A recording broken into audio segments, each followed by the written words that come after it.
Voilà.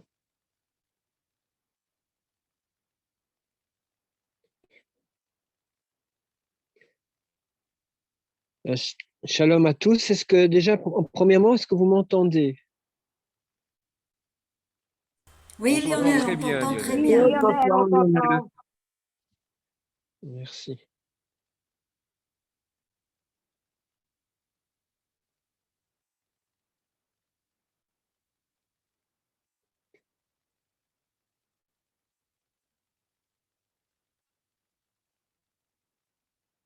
Là, on n'entend plus rien. Je vais juste d'abord retrouver le fichier. Je l'avais mis.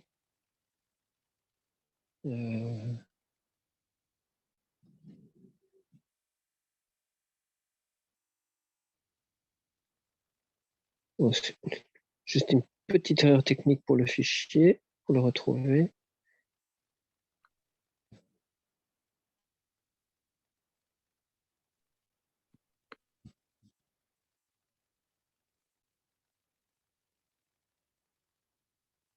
Oui, c'est ça, il est là. Voilà. Est-ce que tout le monde voit comme ça? Oui, oui, oui. Nous, on a. Nous, on voit. Ok, voilà. On va Retour revenir. On n'est Voilà, pas donc. aveugle. Non, mais ça peut arriver, une petite erreur technique, donc je préfère demander. Voilà. Donc, on avait vu la fois passée, on va essayer de faire un mini résumé pour ne pas perdre trop de temps. Voilà, donc on va revenir au premier pour faire un mini résumé. Donc, on avait parlé le retour aux racines. On avait parlé que à la base, donc, il y avait aussi la prière au temple. On avait parlé aussi que tous les disciples,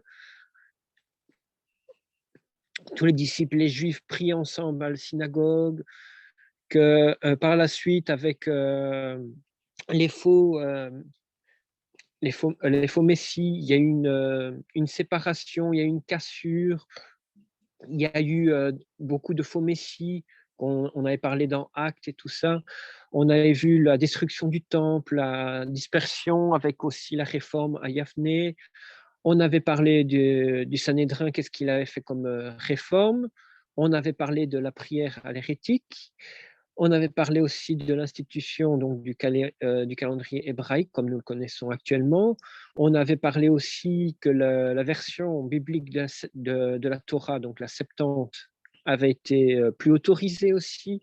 On a parlé aussi que beaucoup les livres apocryphes ont été mis aussi de côté. On avait parlé aussi donc du Talmud. Hein. On avait parlé aussi, on avait comparé aussi avec dans le temps que finalement les sages, au temps du roi Yédia, on n'avait plus, comment dire, les textes de la Torah n'étaient plus connus. Quand le roi avait retrouvé cette Torah, ça avait créé donc une certaine surprise. Donc il a fallu revenir aux Écritures. On avait parlé, mais finalement, les sages qui avaient une chaîne moralement jusqu'à aujourd'hui, mais où ils étaient-ils à ce temps-là? On en avait parlé ensuite aussi au temps de Yeshua, une fois qu'il y a eu la cassure, donc au temps des premiers disciples, que les disciples ont commencé à se réunir dans les maisons. On a parlé des persécutions. On a parlé aussi du réforme avec de l'Église qui est venue catholique avec la réforme du Vatican. Oui, aussi les textes qui ont été canonisés avec la version en latin qui était imposée. Il y avait aussi le racine au niveau du. Pardon, qu'est-ce que je dis moi? L'instauration du calendrier chrétien, catholique dans tout l'Empire romain. Aussi, donc, le centre de la foi qui a été déplacé à Rome au Vatican. Et on a parlé donc des croisades. Donc, voilà un petit peu en quelques mots le résumé, avec toutes les dispersions qu'il y avait eu, les croisades et toutes les inquisitions. Voilà, l'inquisition, c'est ça le mot que je ne retrouvais plus la fois passée, contre le peuple d'Adonai. et dont on parlait encore, je pense que c'était aujourd'hui, où on a forcé aussi beaucoup de Juifs à renier leur foi juive et devenir des bons chrétiens catholiques. Et malheureusement, en ayant ce changement, ceux qui n'ont pas renié la foi originale, ça a créé des coupures, des cassures entre les communautés, parce que du coup, ceux qui étaient devenus catholiques étaient perçus comme des traîtres. Du coup, alors, ceux qui n'avaient pas renié la vraie foi se sont dit, si on se mélange avec eux, ils risquent de nous dénoncer. Et donc, il y avait eu beaucoup de problèmes, et beaucoup, si on fouille, la persécution, et donc il y a eu beaucoup de dispersions encore dans le monde. Et tout cela a un peu continué. Il y a eu la Seconde Guerre mondiale avec la Shoah, ça on avait vu. Et par la suite, ce qui s'est passé, en gros, donc il y a eu le vote de l'ONU pour le rétablissement de la nation d'Israël, que le pays d'Israël puisse renaître de ses centres. Alors, beaucoup disent, oui, c'est peut-être les francs-maçons qui ont fait ça. Ça, c'est discutable. Est-ce que c'est les francs-maçons? Est-ce que c'est la cause des francs-maçons? Est-ce que c'est la cause... Bon, je ne vais pas rentrer là-dedans, mais quel que soit qui était dans l'idée, personnellement, mais je vois quand même que c'est la main de Dieu, parce que même dans Isaïe, il était dit que quelle nation va-t-elle renaître en un jour? On voit qu'Israël est rené en une journée. Quand il y a eu ce vote, le lendemain, Israël était là, était prêt. Et on a vu le peuple juif revenir sur les terres. Donc, il y a eu le début du retour du peuple de Dieu en Israël. Alors ici, vous pouvez voir donc la constitution, la déclaration d'indépendance. Si vous le souhaitez, un jour, on pourra la lire entièrement. Bon, on ne va pas le faire ce soir parce que vous avez vu, elle est un peu longue. Mais on voit quand même que même dans cette déclaration, on voit que il y a eu ce cœur d'impliquer Dieu dans cette déclaration, parce qu'on parle des prophètes, on parle du Dieu d'Israël, de la terre d'Israël, et donc on voit que le peuple juif, même s'il y a eu beaucoup d'athées aussi dans le peuple, même s'il y a eu certains qui ont renié la foi, mais on voit quand même que tout le peuple n'a pas perdu la foi. Beaucoup croient toujours, beaucoup sont toujours attachés à Dieu, et on voit toujours cette importance. Et c'est pour ça que la nation d'Israël, on peut dire, était une des nations uniques, où on voit que même jusque dans la déclaration d'indépendance, on parle encore de Dieu. Il n'y a pas beaucoup de pays qui fait ça, qui fait ça ou qui ont fait ça. Alors, oui, pour terminer avec la déclaration d'indépendance, donc il y a eu quelque part une sorte d'engagement où on parlait de Dieu dans cette déclaration, mais malheureusement, c'est vrai que quand on voit aujourd'hui en Israël, c'est vrai qu'il y a eu beaucoup aussi de dérives. Donc on voit par exemple à Tel Aviv, où on voit, il y a une année où Tel Aviv a été couronnée la ville numéro 1 pour la Gay Pride au monde. Malheureusement, ce sont des choses qu'Adonai n'aime pas, ne tolère pas, et malheureusement, on a vu ça en Israël. Donc là où il y a la Terre Sainte, on voit aussi que l'ennemi fait tout pour attaquer, pour essayer de faire tomber le peuple de Dieu. Alors, quand il y a eu cette restauration d'Israël, ce qui était très intéressant, c'est que plus ou moins à la même période, c'était à quelques années près, on a vu aussi la découverte dans les grottes de Qumran, à la mer Morte. On a retrouvé donc les fameux manuscrits où on a retrouvé donc toute la Torah tous les textes bibliques qui ont été retrouvés donc à ces grottes-là. Et ce qui est intéressant finalement, parce qu'on a vu la renaissance donc, du pays, on voit le début du retour et on revoit aussi le retour aussi des textes. On a retrouvé ces textes qui étaient perdus pour dire que vraiment qu'il y a cet accent qu'il faut revenir à Adonai, il faut revenir à sa parole. Et donc, si vous pouvez voir sur la carte où est située la mer Morte, donc on a retrouvé donc dans la région de Qumran, dans les grottes, on a trouvé donc ces fameuses jarres, ces pots d'argile, ces vases d'argile, où on a retrouvé donc les textes qui étaient cachés dedans. Il y en a qui ont été retrouvés en très bon état, dont le célèbre rouleau d'Ésaïe qui fait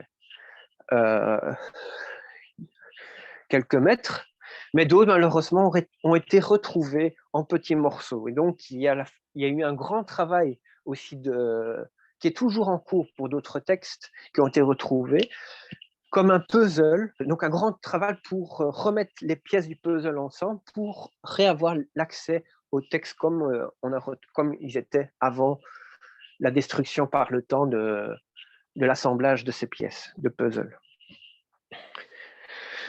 Et donc, on peut voir donc à la mer Morte, donc on a retrouvé donc 970 manuscrits, donc certains en pièces détachées.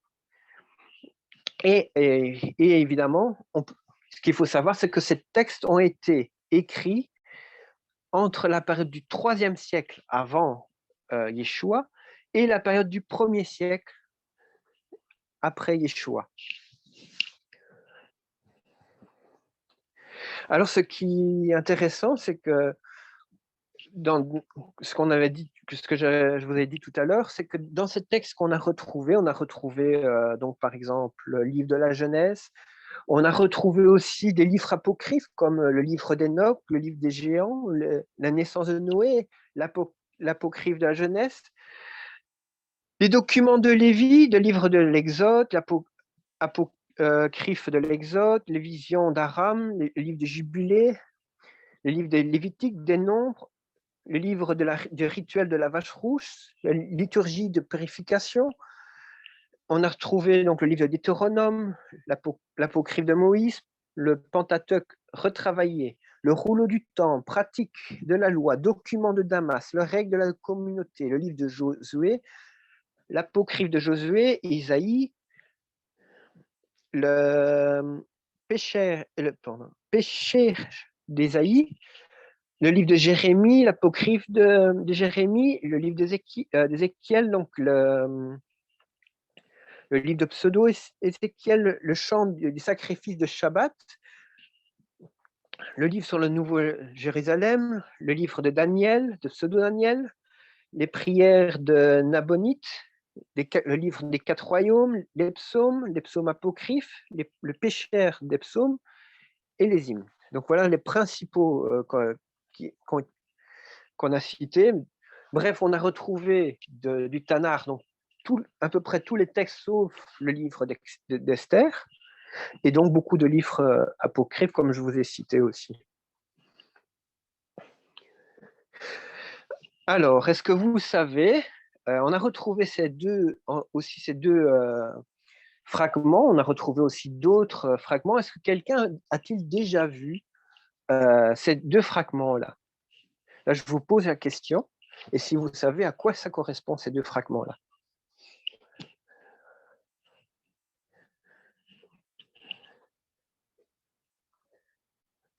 Vous êtes toujours avec moi?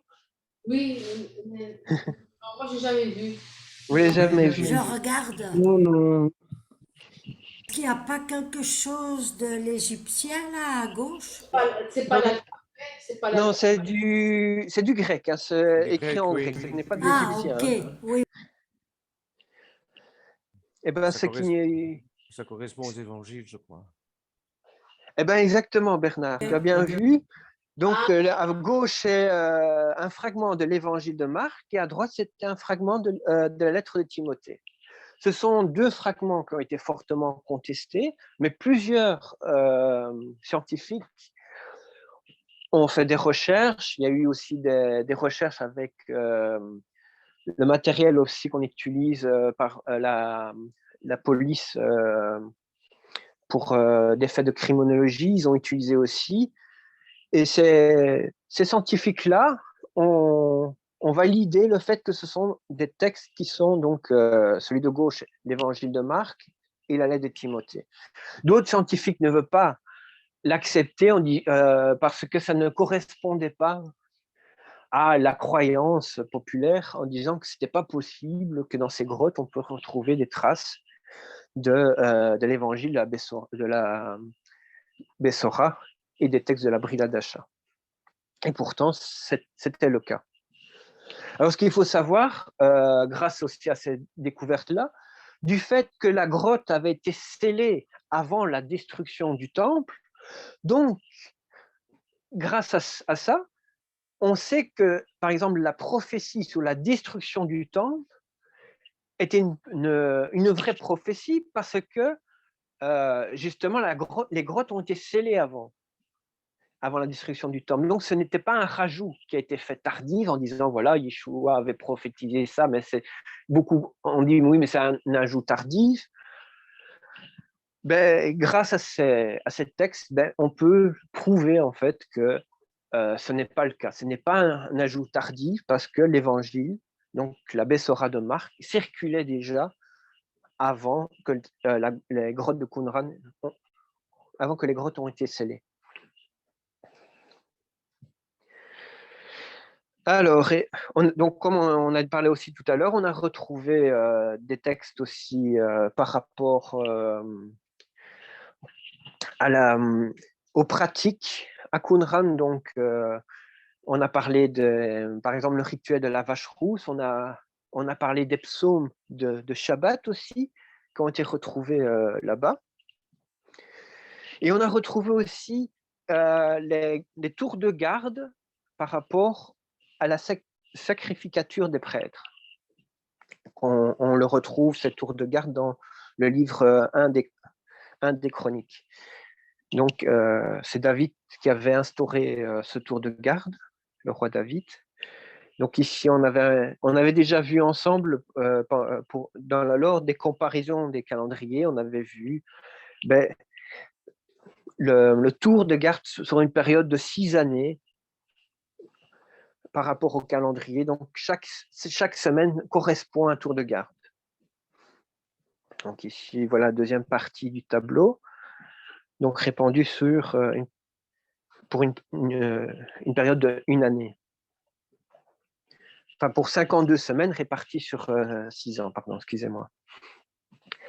Alors aussi, ce qui est intéressant, c'est que quand on regarde dans la Bestora de Lucas, dans l'évangile de Luc, on retrouve dans le premier chapitre, à partir du verset 5, on voit qu'il y avait le prêtre, pardon, Zécharia, donc Zacharie, de la classe d'Abia. Pourquoi on précise de sa classe? Parce qu'on voit donc au 8e verset que qu'il avait été choisi selon sa classe pour exercer la prêtrise au temple. Donc on voit que dans l'évangile, on retrouve aussi ce tour de classe comme on avait retrouvé en fait à Qumran, ce qui permet aussi de mieux situer dans le calendrier. Oui, c'est vrai aussi, on avait parlé la fois passée aussi à Qumran aussi un cadran solaire, parce que la communauté de Qumran se basait sur la rotation du soleil. Et évidemment, ce qui peut créer une certaine différence entre les différents systèmes de calendrier. On avait parlé aussi de cela. Par exemple, aussi, on parlait dans Exode 13, on parle du mois de Aviv dans le calendrier, Mais ce qu'il faut savoir aussi, c'est que dans le texte grec,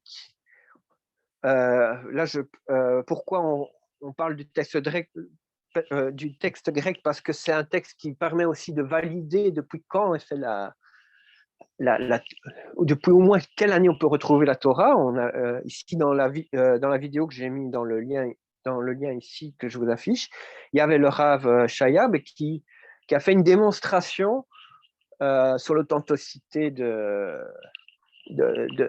la croyance en Dieu par rapport aussi avec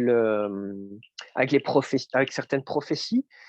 Et ben, il parlait aussi de cette Torah en grec et il avait mis l'accent que du fait que cette Torah existait déjà au IIIe siècle avant notre ère, et ben, qui a été validée par toute la communauté, elle fait partie d'un témoignage, d'une preuve. Et ben, dans cette Torah, justement, qui date de cette copie qui date du IIIe siècle, et ben, si on retrouve le même verset, on voit que ce n'est pas tout à fait marqué le mois d'Aviv, mais on parle en grec plutôt du nouveau, du renouvellement. Parce que si vous voyez dans le verset, si vous regardez au Strong, au grec 3501, donc c'est traduit en fait par le mot néos, donc qui veut dire né, ressaucement, jeune, jeunesse, nouveau.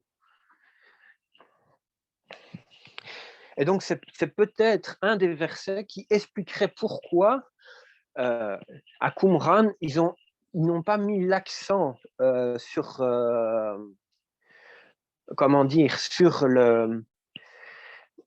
comme font les Karaïtes à l'heure actuelle, sur un calendrier, mais qui est sur l'observation de la maturation de l'orge, mais simplement du fait qu'on parle de la période, en fait,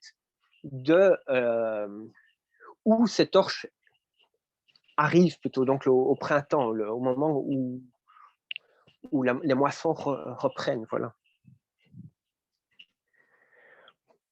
Alors, on l'a vu dans l'Exode, c'est la même chose aussi dans le livre de Deutéronome.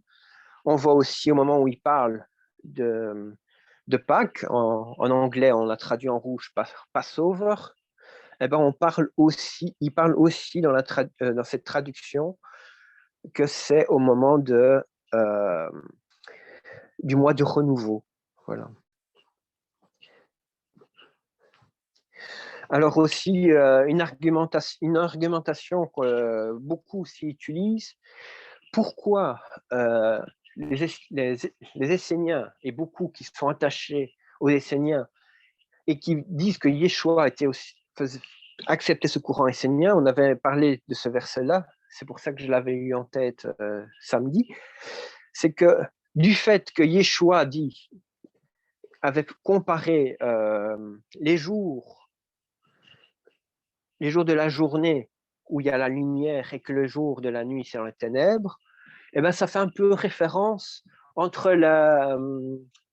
rapport au texte essénien, entre les enfants de la lumière et les enfants des ténèbres. Donc c'est pour ça que certains prennent ce verset pour mettre l'accent. Regardez, le calendrier essénien, donc le calendrier d'Enoch, est le bon calendrier, parce que regardez la référence entre les deux. Voilà.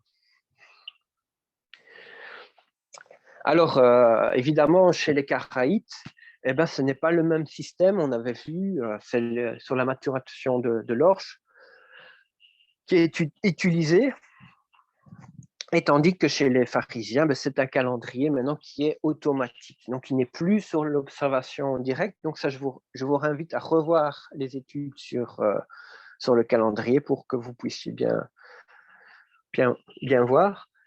Et alors aussi, ce qu'il faut souligner, c'est que par rapport au calendrier karaïte et calendrier pharisien, donc qui est devenu le calendrier rabbinique, ben malheureusement, on voit que, comme on a vu tout à l'heure dans la Bessora, on voit que cette référence autour des cartes des sacrificateurs n'est plus utilisée dans le calendrier, ça a été perdu.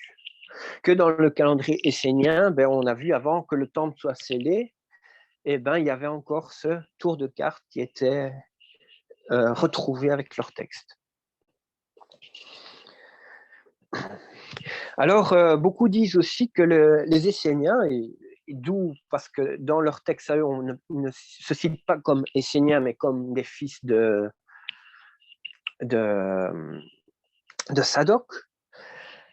Et donc, ce serait en fait des prêtres qui étaient là-bas, dû à cause de la révolte qu'il y avait eu au moment où Alexandre le Grand avait conquis le territoire et on avait mis dehors donc le grand prêtre, d'autres ont été tués et que finalement ce sont les Sadducéens qui ont repris le pouvoir et que les Sadducéens par exemple ne croyaient pas à la résurrection.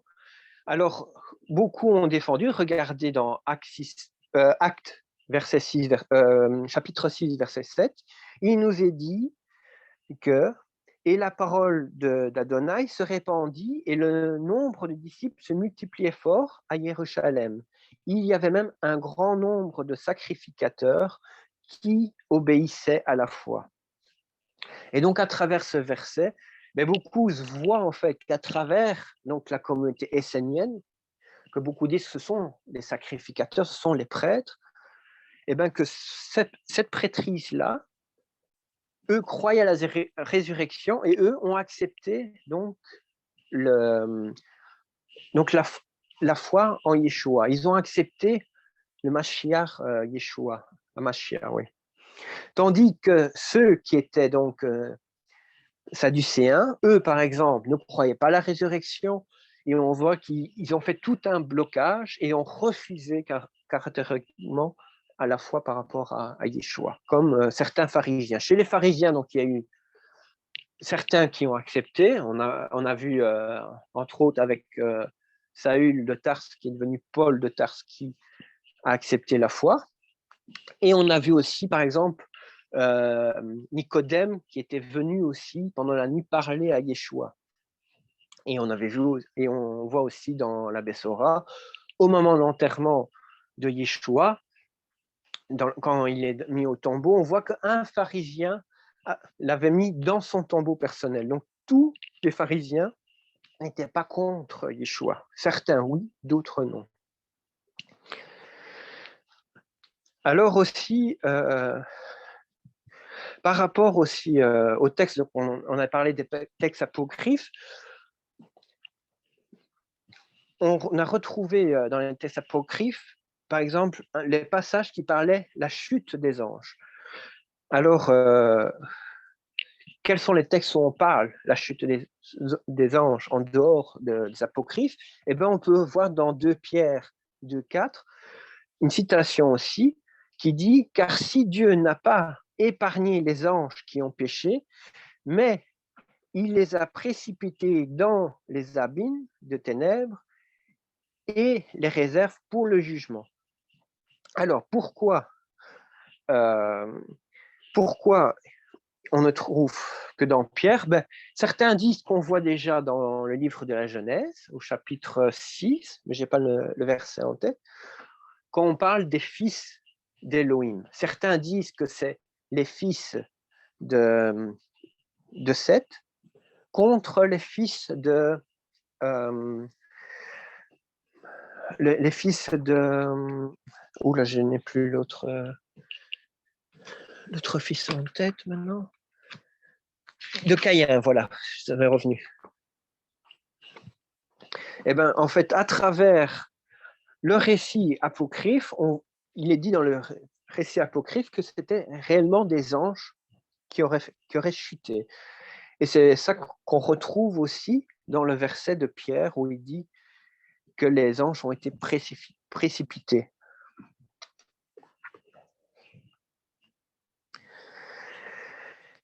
Alors, ce qui est intéressant aussi par rapport au livre apocryphe, on parle aussi de la venue de l'élu pour le jugement. Donc ça, on le trouve, donc on le voit dans le côté gauche de l'écran. On va pas tout lire, on va lire un petit passage. Par exemple, il est dit « Ce jour-là, mon élu s'assiera sur le trône de gloire. Il triera Leurs actions, leurs demeures seront innombrables et quand même s'endurciront en eux-mêmes quand ils auront vu mes élus. Donc les élus, donc ceux qui sont attachés avec l'élu, ceux qui sont attachés à la foi. Et ceux qui ont recours à mon nom, saint et glorieux. Ce jour-là, je ferai habiter mon élu parmi eux. Alors, on peut voir plus loin aussi, il nous est dit aussi, j'ai interrogé ce fils d'homme, l'un des 5 anges qui m'accompagnaient et me montrait tous ses secrets. Donc, qui est-il? D'où vient-il? Pourquoi accompagne-t-il le prince des jours? Et il m'a répondu, c'est le fils d'homme auquel appartient la justice. La justice a demeuré avec lui. Et c'est lui qui révélera tout le trésor des mystères, car c'est lui que le Seigneur des esprits a élu et dont le lot a obtenu la justice devant le Seigneur des esprits pour l'éternité. Ce fils d'homme que tu as vu fera lever les rois et les puissants de leur couche et les fonds de leur siège. Alors, on va aller un peu plus loin.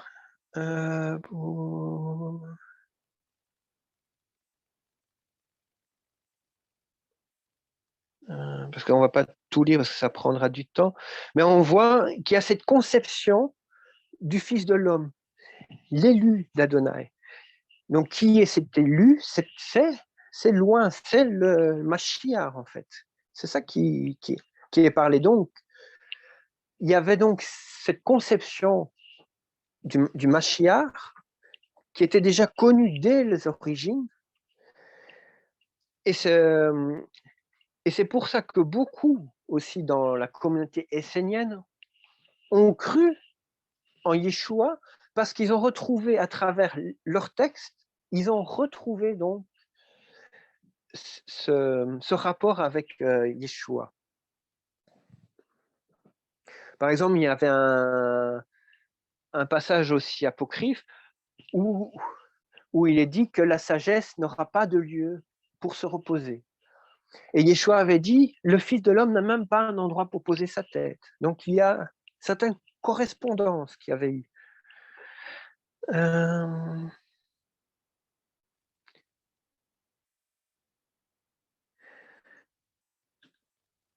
Alors, on ne va pas tout lire parce que c'est long, vous pouvez voir un petit peu. Mais on voit que, donc par exemple ici dans ce PowerPoint, vous pouvez voir à droite aussi, il dit c'est pour cela qu'il est devenu l'élu. Et c'est lui qui a été caché par devant lui dès avant la création du monde et jusqu'à l'avènement du siècle. Donc quand on parle de la conception de Mashiach, on voit que c'est pas la conception de Mashiach, quand on parle du Messie, ce n'est pas quelque chose qui a été créé par l'Église catholique, ce n'est pas dû à une religion qui a été créée récemment, mais on voit que ce sont des conceptions qui dataient antérieurement.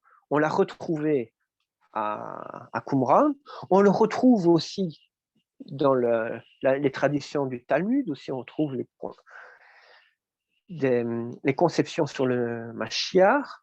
Évidemment, comme on avait parlé la fois passée, un peu moins fort que dans ces écrits apocryphes. Pourquoi? Mais parce que justement, il y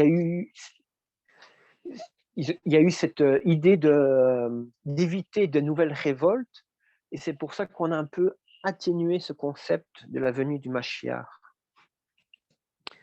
Du moins dans ces temps-ci, on a parlé, enfin dans leur temps à eux, donc ils ont essayé de mettre plutôt l'accent que ça viendrait très, très, très, très tardivement, en ne sachant pas, en ne donnant évidemment pas de date. Mais c'est un concept qui existait déjà. Il faut savoir que le judaïsme au temps de Yeshua était donc comme on a un peu parlé déjà, je pense que vous l'avez bien compris, c'était un judaïsme qui avait plusieurs directions. Ce n'était pas un judaïsme unique, il y avait plusieurs branches. Et à travers donc, le Talmud, on retrouve une des branches. Les autres ont été, on va dire, mis de côté, ont été enlevés par les pharisiens. avec la découverte de Qumran, on a retrouvé donc des textes et on peut voir aussi à travers la bride Hadasha aussi comment c'était au temps de Yeshua, quels sont les différents judaïsmes qui circulaient. Alors, ce qui est intéressant aussi, donc dans le texte qu'on a retrouvé à Qumran, donc je vous ai dit, on parlait d'un calendrier solaire. Eux, dans leur calendrier solaire, ils parlent que c'est un calendrier de 364 jours. Et dans le texte de Qumran, ils ont même écrit qu'en fait, simplement, qu'il y aurait justement des problèmes à cause du calendrier, que beaucoup, donc je vais prendre la page de droite sur cette PowerPoint-là, il dit « Il y en aura qui observeront attentivement la lune, mais elle trouble les saisons. Elle a 10 jours d'avance sur chaque année. C'est pourquoi il leur arrivera des années troublées par eux-mêmes. Ils feront un jour prescrit, un jour réprouvé, un jour impur, une fête. Et ils confondront tout, des jours sacrés avec des jours impurs, et un jour impur avec un jour sacré, car ils se tromperont au sujet des mois, des shabbats, des fêtes, des jubilés. » Alors, il continue ainsi. Il dit, c'est à ce sujet que je te donne des ordres et des instructions pour que tu leur communiques, car après ta mort de tes fils, ils détourneront en sorte qu'ils ne donneront plus l'année 364 jours seulement, ainsi ils se tromperont au sujet des mois, des saisons, des shabbats et mangeront du sang avec tout ce qui est chair. Donc ça, c'est un peu étonnant parce que ils ont écrit ça. Et c'est vrai qu'à l'heure actuelle, il y a beaucoup de confusion avec le calendrier. Est-ce que les Esséniens avaient raison? C'est possible. Malheureusement, je ne peux pas vous dire ils ont raison, ils ont tort. Certains vont vous dire, écoutez, les écrits par exemple, du livre du Jubilé et du livre d'Enoch, certains disent qu'ils ont été écrits justement à la période essénienne et que ça fait partie des temps qui est dit en fait où il y a eu le silence prophétique. Et donc c'est pour ça que certains disent non, ils ne sont pas à prendre en considération.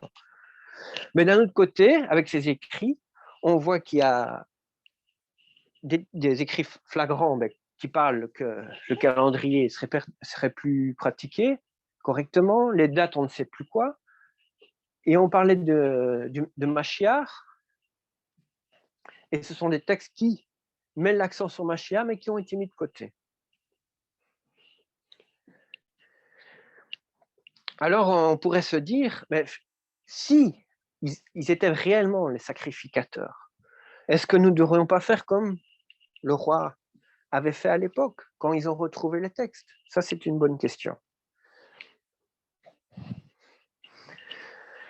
En tout cas, comme on n'a pas toute la vérité, et c'est pour ça que la Rouar doit travailler afin que nous puissions réellement revenir, être inspirés par l'Esprit pour être au plus proche de la vérité possible, afin que nous puissions vraiment servir le Dieu déjà de tout notre cœur, de tout notre être, et que nous puissions vraiment observer sa parole comme nous l'avons reçue.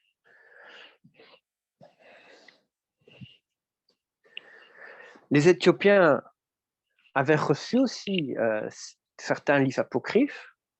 Selon la tradition, pourquoi? Parce que, vous savez sûrement, la reine de Saba avait dans son empire l'Éthiopie. Elle était montée jusqu'à Jérusalem et elle avait rencontré le roi Salomon. Certains disent même, dans certaines traditions, qu'elle aurait eu un fils avec, et que c'est pour ça qu'elle a ramené la foi en Éthiopie. Certains, je ne vais pas rentrer dans toutes les traditions qui tournent autour de ce moment-là, mais on voit qu'il y a des textes qu'ils ont gardés, c'est vrai. Alors maintenant, pour continuer, ce qui est important, c'est que pour revenir à Mashiach, nous devons reconnaître qui est Mashiach. Alors, à l'heure actuelle, le problème, c'est que 2 Mashiach nous sont présentés. Donc, vous voyez sur la photo, donc on fait venir l'épouse et on voit qu'il y a deux Messies. À gauche, on voit Yeshua avec la Torah et à droite, on voit Jésus. Donc, selon la conception judéo-chrétienne. Et le grand problème, c'est que pourquoi y en a-t-il 2? C'est la conception que le monde entier a à l'heure actuelle. Beaucoup pensent, l'image est un petit peu forte, mais l'idée y est, que Jésus qui est à droite est le Jésus que nous devons suivre. C'est lui, le Messie, que nous devons suivre. C'est le Christ. Le problème, c'est que le Jésus qui est à droite, c'est le Jésus qui a rendu la liberté, qui a aboli la Torah, qui a accompli, entre guillemets, pour nous et qui fait tout pour nous, comme ça nous ne devons plus rien faire. Nous avons la liberté totale. C'est le Jésus qui permet que malgré que nous n'avons pas le temps, nous prions Dieu et nous avons accès au Père et donc nous pouvons faire notre foi solitairement à l'heure actuelle. Donc nous pouvons prier, donner quelque chose à Dieu et nous recevons des choses en retour. Ce qu'on appelle beaucoup, on va en parler plus tard sur l'évangile de la prospérité, un évangile qui trompe beaucoup le monde entier. Et alors à gauche, on a le Messie juif, on a le Messie qui a la Torah, qui a tout fait pour que nous puissions être réconciliés avec le Père et que nous puissions repratiquer les fêtes, que nous puissions repratiquer les Shabbats, que nous puissions avoir le droit de pratiquer cette Torah. Que vous allez voir, celui de droite, personne ne va faire les fêtes, personne ne va faire les Shabbats, personne ne va pratiquer ces règles. On nous parle même de nouvelles règles, certains parlent de nouvelles lois. Pourquoi deux conceptions? On l'avait vu la fois passée, parce qu'on a voulu créer une différence, créer une nouvelle religion, créer une séparation pour dire nous n'avons rien à voir avec les Juifs. Les chrétiens, ils ont le baptême, les Juifs, ils ont la circoncision, les Juifs, ils ont la Torah, nous on a l'Évangile. Ils ont leur loi, nous on a les nôtres. Il y a eu cette idée de faire cette séparation. Et c'est pour ça qu'à l'heure actuelle, quand on parle de Jésus-Christ, au niveau de la Bible pure, je vais dire, des textes purs, il y a un gros problème au niveau prophétique, au niveau compréhension, au niveau de cette promesse de revenir à une alliance. Parce que quand on parle des textes de la Nouvelle Alliance, dans ce que les chrétiens appellent l'Ancien Testament, on va voir que même la conception est différente avec les textes qu'on trouve dans ce qu'ils appellent le Nouveau Testament. Alors, il faut savoir aussi que les musulmans ont aussi leur propre conception de Jésus. Eux, de Yeshua, de Jésus, eux, ils appellent Issa. En anglais, parfois, ça donne un peu Haïssa, mais c'est Issa, le prophète Issa. On voit que dans la conception même musulmane, oui, il parle, oui, il y a eu Issa, donc il dit Issa c'est Jésus. Il dit il a bien été prophète, il a bien été choisi par Dieu, mais déjà, quelle est la fonction de Mashiach? C'est un peu flou dans leur foi. Et en plus, il n'a été là que pour apporter, oui, l'évangile, mais l'évangile que les musulmans nous parlent serait un évangile qui a été truqué. Et en plus, il met l'accent pour montrer qu'après arrivera le dernier des prophètes avec la dernière révélation. On voit que c'est une conception qui n'a rien à voir en plus ni avec la Bessora ni avec les textes du Tanakh, et ni aussi avec les textes apocryphes qu'on a retrouvés, que ce soit ceux de la mer morte de Qumran, ou même des textes apocryphes chrétiens qu'on a retrouvés à Nag Hammadi. Il n'y a aucun rapport de cette conception du Mashiach, du Christ, du Messie, qui est vu dans selon la conception islamique. Il n'y a aucune correspondance entre le Messie de l'islam et le Messie de la foi biblique. Alors on pourrait dire aussi qu'on voit que finalement le monde entier, chaque partie du monde a essayé d'avoir sa propre vision du Messie. Je ne sais pas si on a encore un peu le temps ou... Ouais. Je ne sais pas si on peut encore continuer ou si on arrête pour aujourd'hui. Un petit peu encore, hein? Vas-y Lionel, c'est passionnant. Alors aussi, on peut voir que Mashiach, donc le Messie, n'est pas le portrait qu'on nous représente dans les églises catholiques ou dans les films de Hollywood. Vous pouvez voir que dans le portrait, oui, tout en bas à droite du film, c'est le portrait que les gens ont l'idée du Mashiach, à quoi il ressemblait. Il faut savoir que le portrait récent de Mashiach, il date donc de 1520 environ. Et en 1520, en fait, qu'est-ce qu'il y avait? Vous pouvez voir sur la photo, il y avait Cesare Borgia, qui était en fait le fils du pape Borgia. Et ce pape a voulu... Déjà, c'était un pape avec des pratiques pas très justes, parce qu'il y a eu beaucoup de corruption, il y a eu beaucoup... Enfin, je ne veux pas rentrer dans... Oui, c'est ça. C'est pas très... Même les catholiques, c'est ça, diront, c'est pas très catholique ce qu'il a fait, c'est ça. Et c'est peu orthodoxe aussi ce qu'il a fait. Mais ce qui s'était passé à cette période, c'est que comme il y avait eu la guerre avec les musulmans, et beaucoup ne voulaient plus suivre un messie qui ressemblait un peu comme les musulmans.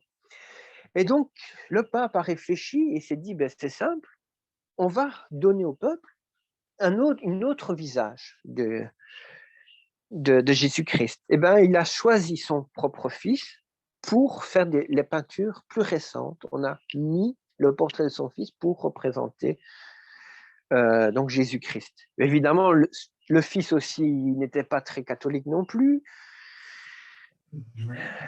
Et donc, ce n'était pas une grande référence non plus à l'époque, mais le pape a mis son veto et il était...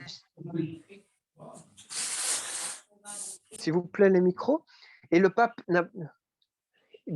a mis son veto et ça a été donc promulgué, ça a été décidé donc jusqu'à aujourd'hui. Les portraits les plus récents sont basés sur le portrait donc de Cesare Borgia.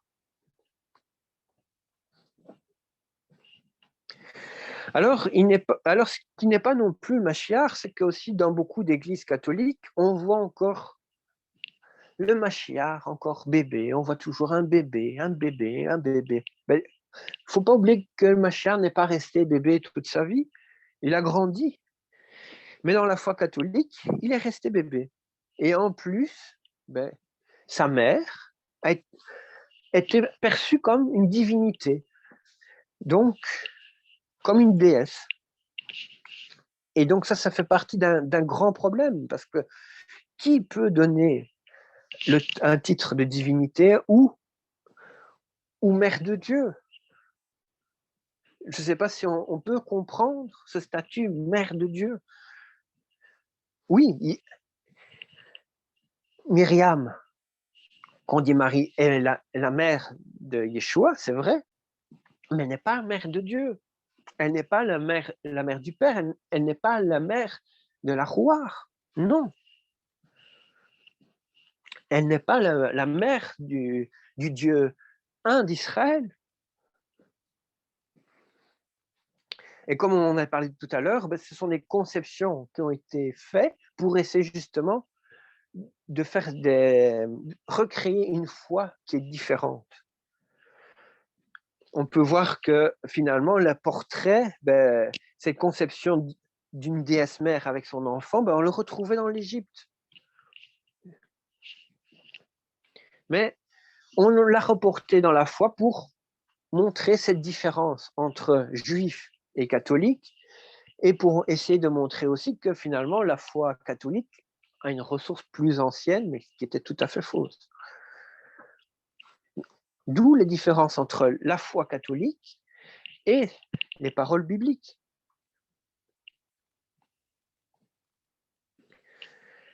Alors ici, j'avais mis un texte, hein, donc dans le site du Vatican, on peut retrouver 5e mystère glorieux. Marie est couronnée reine du ciel et de la terre. Et alors, le verset qui est pris en référence à ça, ils ont pris Apocalypse 12:1, où il dit « Un signe glorieux apparut dans le ciel, une femme ayant le soleil pour manteau, la lune sur les pieds et sur la tête une couronne à 12 étoiles. » Ils ont dit « Ça, c'est la Vierge Marie. Elle était couronnée. » Et c'est ça qu'ils ont mis sur le site du Vatican. Enfin, la Vierge immaculée, préservée par Dieu de toute atteinte de la faute originelle, ayant accompli le cours de sa vie terrestre, fut élevée, corps et âme, à la gloire du ciel et exaltée par le Seigneur comme la reine de l'univers, pour être plus entièrement conforme à son Fils, Seigneur des seigneurs, victorieux du péché et de la mort. Donc, vous voyez un peu cette conception catholique. Vous voyez même sur l'image où on voit Marie qui est couronnée par, entre guillemets, Jésus à gauche, Dieu le Père à droite et le Saint-Esprit en colombe au-dessus. Ils veulent nous dire quoi? Que même Marie est plus haut que Dieu. En plus, Dieu qui serait 3 personnes. Oui. C'est une grosse catastrophe. Mais que dit la Bible par rapport à ce statut de reine du ciel? Il nous est dit dans Jérémie 7:18, « Les enfants ramassent du bois, les pères allument le feu, et les femmes pétrissent la pâte pour préparer des gâteaux à la reine du ciel et pour faire des libations à d'autres dieux, afin de mériter. Est-ce moi qui hérite, qu'ils héritent, pardon, est-ce moi qui hérite, dit l'Éternel. N'est-ce pas à eux-mêmes, à leur propre confusion? » Donc, on voit bien ici que ce titre, en plus de reine du ciel, était un titre même d'une divinité païenne qui a été réassociée à Marie, et que la Bible nous dit déjà, au temps de cette divinité païenne, c'était une grande faute. Déjà, on ne vénère pas d'autres dieux, et en plus remettre ça à Marie, c'est aussi l'élever à cette grande divinité que Dieu ne tolère pas, ne veut pas. Et nous voyons que ce sont les mêmes erreurs qui sont répétées.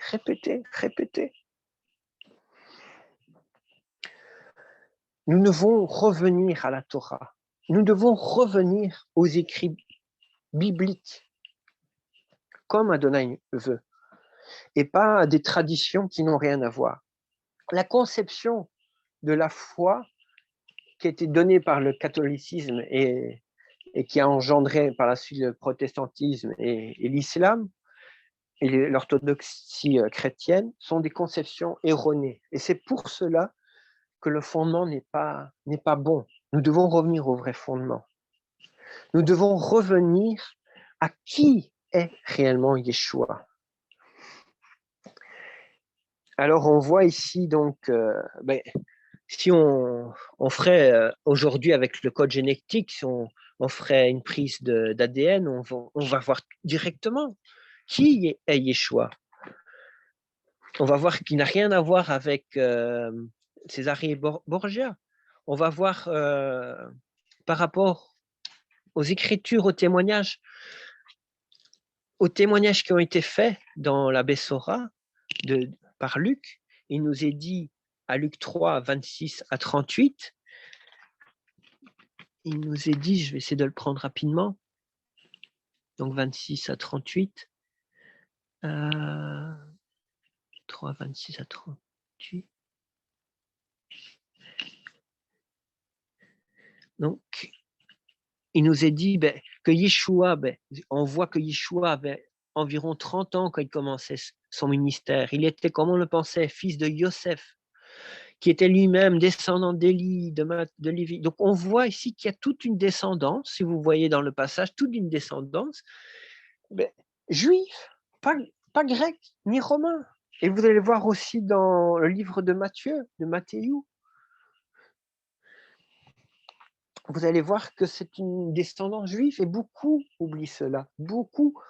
Pourquoi aussi? Parce que parfois, avec la traduction, quand on voit Marie et Joseph, c'est pas une traduction qui donne une vocalisation hébraïque, mais une vocalisation plutôt latine. Alors pourquoi d'un côté, pour la sœur de Moïse, on a Myriam, et de l'autre côté, on a Marie, or c'est le même nom. Pourquoi? Tout simplement parce qu'il y avait ce besoin de faire la différence, de voir que c'est une autre religion. Et ce qui est même rigolo, c'est que dans l'islam, dans le nom de Marie Myriam, il n'y a pas ce nom qui est différent, parce qu'au contraire, ils ont préservé dans la transmission le bon nom, mais le problème, c'est qu'ils n'ont pas su, comme il n'y avait pas cette connaissance, il n'y a pas eu cette révélation, c'est que parfois, il y a des erreurs sur justement de quelle Marie on parle. Donc, parfois, on parle de Marie, de Myriam, comme la sœur de Moïse, de Moshe, mais en même temps, c'est la mère de Yeshua. Pourquoi cette confusion dans le Coran et dans le... tout simplement parce qu'ils ne savaient pas qu'il y avait en fait deux Myriam. Pour eux, quand ils ont reçu le Coran, ils pensaient que c'était le même Myriam.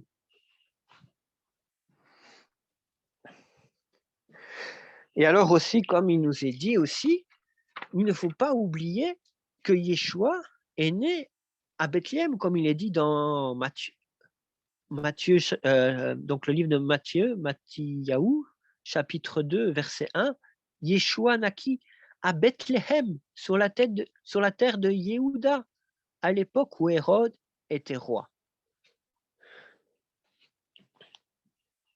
Et ça, c'est quelque chose qu'on oublie beaucoup. On oublie que Yeshua, que le monde appelle Jésus, est né en Israël, est né. Donc, oui, à l'époque, c'est vrai, comme on vient de lire, c'était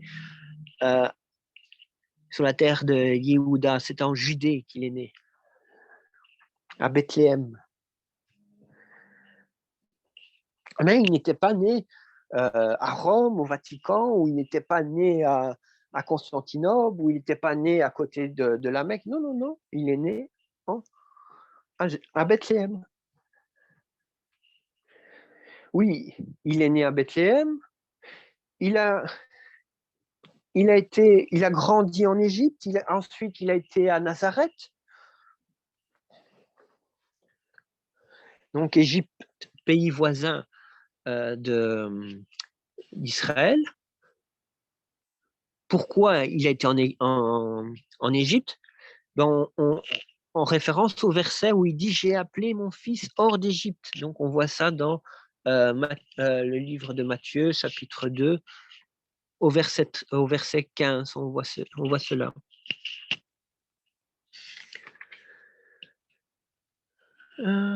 Alors, on oublie aussi, mais Yeshua, si on voit dans Luc, l'évangile de Luc, chapitre 2, versets 21 et 22, et il nous le dit bien encore, il faut que tous les chrétiens aujourd'hui et même les juifs aujourd'hui doivent savoir, ils doivent connaître que au 8e jour, lorsqu'arriva le moment de la Brit Mila, on lui donna le nom de Yeshua, ainsi que l'ange avait appelé l'enfant avant même qu'il ne fût conçu dans le ventre de sa mère.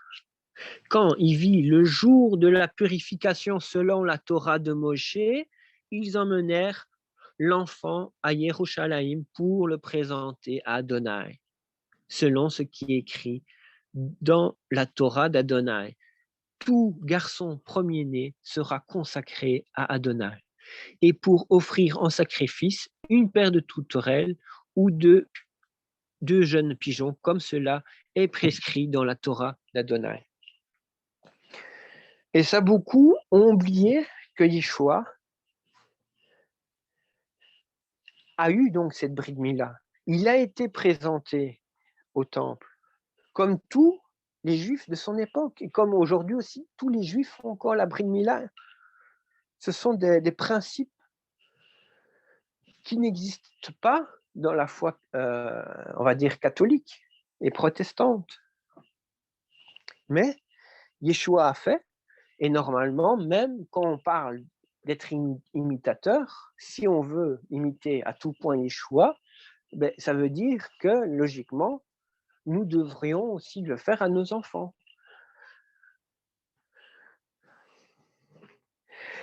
Alors, comme on parlait aussi, mais quel est son nom? Donc, 1 Luc 26 à 35, il nous est dit, le sixième mois, l'ange Gabriel fut envoyé par Dieu dans une ville de la Galilée appelée Nazareth, chez une vierge fiancée à un homme appelé Yosef, dans la maison de David. Le nom de la vierge était Myriam. L'ange s'approcha d'elle et lui dit « Shalom, toi qui es comblée de faveur, Adonai est avec toi. » Elle fut très troublée par ces paroles. Elle se demandait ce qui pouvait signifier une telle situation. Alors, on va sauter un peu plus loin. Oui, on peut continuer. L'ange lui dit, ne crains rien, Myriam, car Dieu, Adonai, t'a accordé sa faveur. Voici, tu seras enceinte, tu enfanteras un fils et tu l'appelleras du nom Yeshua. Il sera grand et sera appelé fils de Ha-Elion. Adonai, Dieu lui donnera le trône de son ancêtre David et il régnera pour toujours sur la maison de Yaakov. Son royaume n'aura pas de fin. Donc, quel est son nom? Mais c'est Yeshua. Et on l'avait vu ensemble, et on va le rappeler plus tard dans cette étude. Pourquoi Yeshua? Parce que nous le retrouvons dans les Écritures. Voilà. Il y a encore beaucoup de choses à dire. On arrête là peut-être aujourd'hui, ou je ne sais pas, on continue encore un peu? Ben, c'est bien, Lionel. C'est très bien. Tu vas continuer. Comme ça, c'est déjà bien 45 minutes, presque 1 heure. Et après, tu vas faire la semaine prochaine. Ça va? Ben, ça va. Donc, j'arrête pour aujourd'hui, oui. OK. C'est magnifique. Merci, Lionel. C'est très, très, très intéressant, mais aussi très enrichissant ce que tu nous as apporté. Et en retour vers les racines, c'est très important que nous tous, nous pouvons vraiment suivre ces études et aussi les partager avec nos semblables. Vraiment, c'est une grande richesse de ce que tu nous as apporté encore aujourd'hui. Amen. Merci. Amen. C'est magnifique comme explication, Lionel. Continue, mon frère. Merci beaucoup, Lionel. Merci, Lionel. On a besoin. Très bien, on apprend beaucoup par toi. Absolument. Alors, merci, Lionel. Il nous a parlé aussi des images, des Marie, de Jésus et tout ça.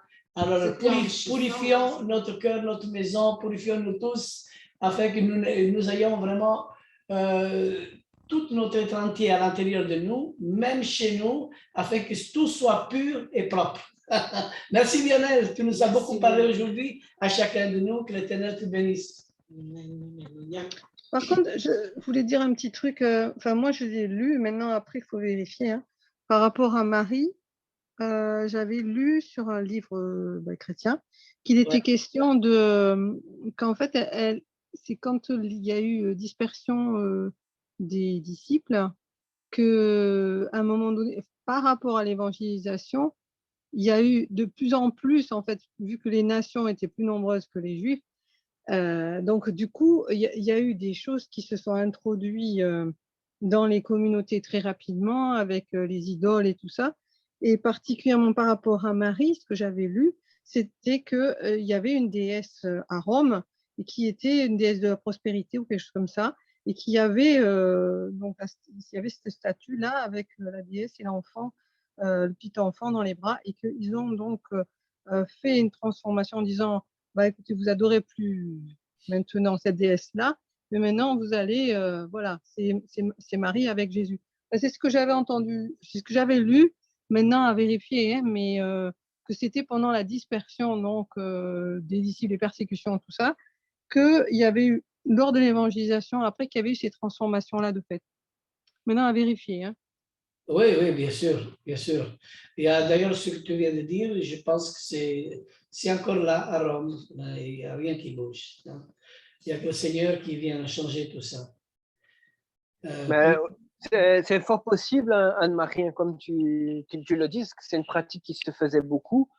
Et ce que j'avais aussi également entendu, ce que je voulais aussi rebondir dessus, c'est qu'au moment du djihad de l'islam, il paraît que les soldats chrétiens de l'époque, quand ils sont partis affronter mais du côté du front Est, donc je pense c'est vers l'Autriche, l'Allemagne et tout ça, et ben ils sont partis en priant Marie.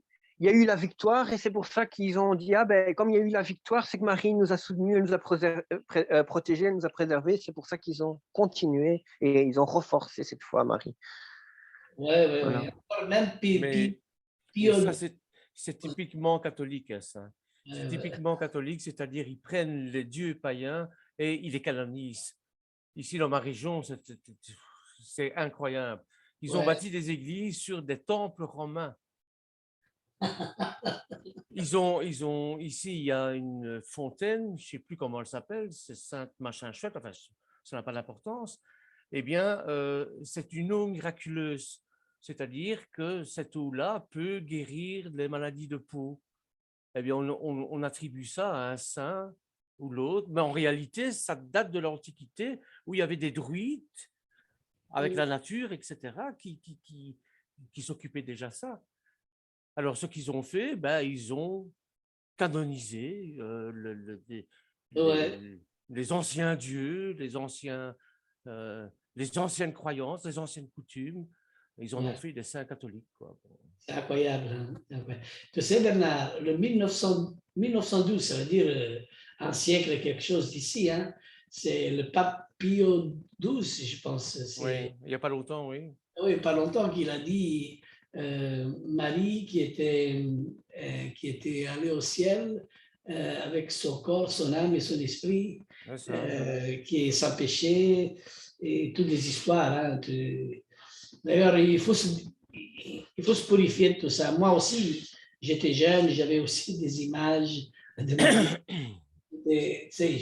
j'avais l'âge de 12 ans, hein, 13 ans comme ça, mais après, je comprenais que toutes ces choses-là, ça n'allait pas, c'était pas bien. Hein. Mais petit à petit, en étudiant la Torah, la parole de Dieu, le Seigneur nous a purifiés. Hein, et que le Seigneur nous garde vraiment de tous ces idolâtres, on va dire. Hein. Le problème, c'est cette théologie de substitution qui a toujours existé. Ah oui. Ça vient à partir d'Ésav. Ésav, c'est Édom. Édom, c'est l'Occident. Et que veulent faire Édom, c'est remplacer carrément la notion juive de notre foi. Et c'est ça le grand danger. Il y a même un rabbin qui disait « Faites attention au curé, faites attention au pasteur, parce qu'il parle mieux l'hébreu que moi. Attention !» Voulant dire que voilà, il y a toujours cette théologie de substitution on essaye d'éradiquer les Juifs pour prendre leur place. Ouais, ouais, ouais. On est Et plein. comme on est tenté à croire à un tas de bêtises comme Marie, les saints, Saint Rita, Saint machin, Saint Lorenzo. Donc il faut faire très attention évidemment à tout ça. Hein. Bernard, le 10 août, c'est la fête de San Lorenzo. Hein? Ah, c'est le 10 août, eh ben voilà. Voyez. Qu'est-ce que je Mais vais... il y a qu'un saint Le que moi je 15, c'est la fête de vénère. Marie. Hein.